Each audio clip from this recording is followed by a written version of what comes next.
बाग बगीचा में रोवे चिड़ैया,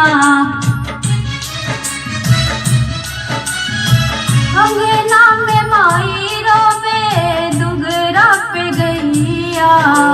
बाग बगीचा में रोवे चिड़ैया, कैसे छोड़ी बाबा के महलिया हो, बाबुल के घर सुन हो जाई। कैसे जाई सैया के नगरिया हो, बाबुल के घर सुन हो जाई। बाबुल के घर सुन हो जाई, बाबुल के घर सुन हो जाई।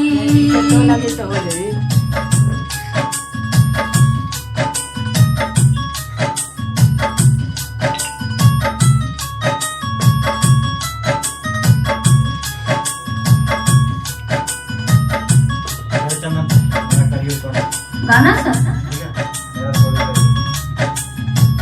रोवे देख संघवा के सखिया सहेली, बनल बाटे झूठ ही के जिंदगी पहेली।